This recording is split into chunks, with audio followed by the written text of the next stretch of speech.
Banyak yang ributin Nike versus Adidas, tapi kalian lupa ada Puma yang diem aja tapi melahap budaya. Akhirnya kita nyentuh lagi brand besar Eropa yang sejarahnya gak lepas dari Adidas, karena udah umum banget lah dibahas. Dan sampai hari ini persaingan keduanya gak bisa dicuekin gitu aja. Makanya karena besok kita mau bedah sepatu Puma, alangkah baiknya kita kenalan dulu dengan brand maung luncat ini. So, this is Gibran, kisah brand dunia hari ke-23.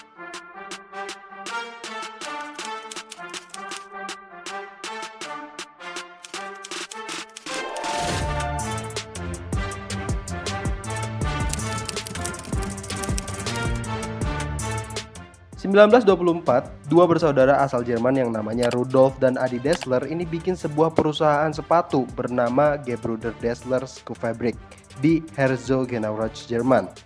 Singkatnya, sepatu buatan mereka berdua ini jadi salah satu sepatu performance terbaik yang dipakai sama atlet Olimpiade pada masanya.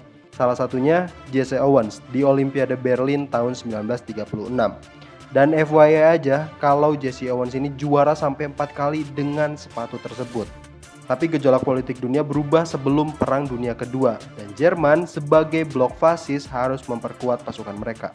Alhasil, Rudolf dan Adi harus mengabdikan diri mereka sebagai tentara, sekaligus sumber daya sepatu yang mereka miliki untuk membantu perang waktu itu.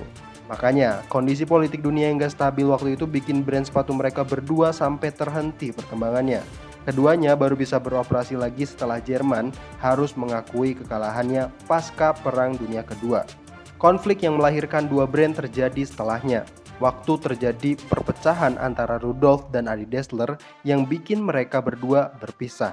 Adi Dassler melahirkan brand yang masih eksis sampai hari ini, sedangkan Rudolf Dassler mendirikan brand sepatu sendiri dengan nama Rudolf Dassler Schuhfabrik atau disingkat Ruda, yang kelak namanya bakal diganti jadi Puma. Sebenarnya nggak ada teori yang jelas soal penyebab perselisihan kedua bersaudara ini. Ada yang bilang gara-gara istrinya, pandangan politiknya, salah paham antar saudara. Ya sebenarnya wallahu alam lah ya. Tapi siapa sangka kalau perselisihan ini nggak berakhir di mereka berdua, tapi satu kota Herzogenaurach harus ikut sama perselisihan ini. Masyarakat di sana terbagi jadi dua kubu antara tim Adi dan tim Rudolf. Bahkan pabrik sepatu keduanya terletak berseberangan gak jauh dari sungai Aurach. Jadi dulu tuh kalau lo pakai Adidas, ya temenannya sama yang pakai Adidas lagi. Kalau Puma, ya sama Puma lagi. Kapan lagi coba ada intoleransi dan rasialisme berdasarkan sepatu coba? Kalau dipikir-pikir seru juga ya waktu itu. Tapi untungnya perselisihan kayak gitu udah gak kejadian lagi sekarang. Walaupun tetap kalau gua ditanya pilih Palermo atau Adidas Samba, gue bakal pilih Onitsuka Tiger Tokuten.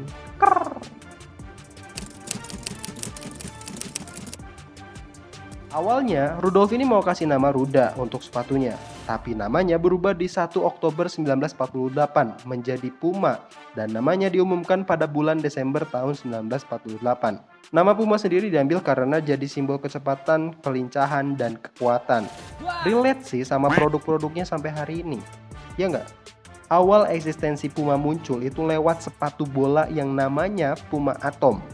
Waktu itu Rudolf punya kerjasama dengan Sepp Herberger buat ngembangin sepatu tersebut. Sepatu bola pertama dari Puma ini jadi sepatu pertama dengan paku yang bisa disekrup. Akhirnya sepatu Puma Super Atom lahir tahun 1952. Versi emas sepatu Super Atom juga masih ada sampai hari ini dan dipajang di kantor pusat Puma sampai sekarang. Sepatu legendaris lainnya adalah Puma King yang rilis di tahun 1968. Sepatu bola pertama yang dibuat khusus buat pemain legenda Portugal, Eusebio, yang waktu itu jadi top scorer Piala Dunia 1966 dan pencetak gol terbanyak Piala Eropa selama 3 tahun berturut-turut. 2 tahun kemudian, Pele juga memakai sepatu Puma King versi lain yang cukup kontroversial waktu itu. Soalnya Pele caper ke media waktu itu dengan ngiket tali sepatu Puma King yang dia pakai waktu perempatan final Piala Dunia tahun 1970 antara Brazil lawan Peru. Kejadian inilah yang bikin peluit pertandingan ditunda sejenak dan kamera tertuju ke Pele yang lagi ngiket tali sepatu. Sungguh perpaduan sejarah dan marketing yang sangat jenius, bukan? Hasilnya Puma jadi salah satu sepatu bola pilihan yang dipakai sama pemain legenda lain kayak Maradona dan Johan Cruyff. Bahkan ada satu kejadian unik di mana Lothar Matthaus ragu buat kontrak dengan Bayern Munchen yang disponsori oleh Adidas. Soalnya Doi ini takut nggak bisa pakai sepatu Puma lagi karena ayahnya kerja di pabrik Puma. Di cabang olahraga lain, Puma kerjasama dengan legenda NBA Walt Clyde Frazier tahun 1973. Permintaan Clyde ke Puma waktu itu dia pengen buat pakai sepatu basket dengan warna baru setiap pertandingannya. Akhirnya Puma memodifikasi Puma Crack yang udah rilis lebih dulu di tahun 1968 sebagai sepatu lifestyle. Akhirnya Puma bikin Puma Crack dengan material suede biar lebih gampang diwarnainnya. Dan ternyata atlet yang banyak mau ini udah dimulai dari zamannya Clyde. Bisa dibilang Clyde ini jadi perintis lah buat para atlet NBA biar bisa seenaknya sama brand. Tapi mau gimana pun Puma berhasil ningkatin popularitas brandnya ke mata dunia yang awalnya dimulai dari lapangan. Dan hampir sama kayak brand sepatu yang lain, perluasan pasar dan peralihan produk juga dilakukan untuk Puma buat jadi brand olahraga ternama di dunia.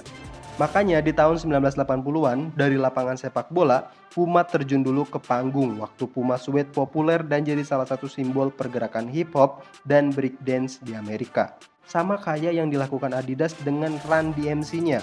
Puma juga menggait Rocksteady Crew biar Puma jadi bagian pakaian mereka. Tahun 1985, Puma ini mengklaim kalau mereka menemukan sepatu komputerisasi pertama di dunia yang namanya Puma Running System atau disingkat Puma RS Computer. Katanya dulu sepatu ini tuh udah ada teknologi kayak smartwatch, sepatu dengan chip di bagian tumit yang bisa ngedeteksi jarak, waktu, dan kalori yang terbakar waktu kalian pakai sepatunya. Sedangkan datanya bisa dilihat lewat komputer. Tapi ternyata Adidas sudah bikin begituan lebih dulu lewat sepatu Adidas Micro Pacer. Adidas dan Puma ini tetap bersaing ya, tapi persaingan yang sehat secara teknologi dan inovasi, tanpa drama dan cari sensasi. Krrr. Oh ya, by the way, sepatu Puma RS ini dirilis lagi loh waktu tahun 2018 kemarin yang bisa connect ke Android dan iOS. Tapi cuma ada 86 pasang di dunia. Kalau mau beli, gak tahu dah harganya udah jadi berapa sekarang. Selain bikin sepatu komputer, Puma juga bikin sepatu tahan api pas tahun 1998 untuk pembalap mobil F1. Pasar yang brand besar nggak lihat, tapi Puma lahap. Sepatu itu yang kita kenal sebagai Puma Speedcat yang diperkenalkan secara umum di tahun 2001. Makanya Puma dan Scuderia Ferrari akhirnya menjalin kerjasama sejak tahun 2005 dan Puma mengakar kuat di olahraga bergengsi yang satu ini dan jadi combo yang gak bisa terpisahkan sebagai perlengkapan balap. Puma juga mengakar kuat di segmen lifestyle setelah mereka menggandeng desainer Alexander McQueen yang banyak bikin desain menarik buat sepatu Puma, sekaligus warna dan model yang berbeda di setiap serinya. Sebut aja Street Climb, Medius, atau Thunder Spectra. Selain itu, Puma juga collab dengan beberapa artis kayak Rihanna, Staple, bahkan SpongeBob yang nunjukin kalau Puma juga bisa eksis di dunia mode. Tapi nggak lengkap rasanya kalau nggak bahas lini sepatu lari dari Puma yang terkenal sama teknologi nitro mereka di bagian solnya. Kita langsung bahas cepet aja lah ya. Sejalan dengan tagline mereka, Forever Faster. Puma bahkan punya Nitro Lab sebagai laboratorium pengembangan produk running mereka. Hasilnya Puma punya sepatu running andalan, sebut aja Deviate Nitro yang jadi gacauan banyak runners, sama Velocity. Bukan Velocity yang itu ya, tapi Velocity Nitro. Tapi yang paling wadidaw dari itu semua udah jelas, Puma Fast RB yang punya 3 carbon plate dan haram kalau dipakai buat maraton. Jangan minta shoe polish bedah karena bedah 1 carbon plate aja udah sulit.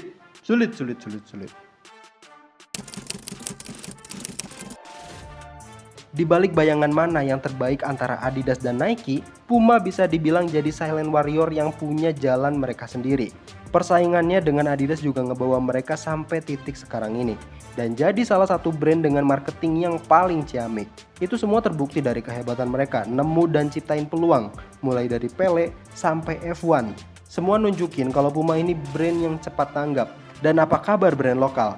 Apakah kita bakalan terus dibayang-bayangin brand internasional atau mau jadi diri sendiri dan fokus berjaya di tanah sendiri kayak Kompas Velocity? Krrrr.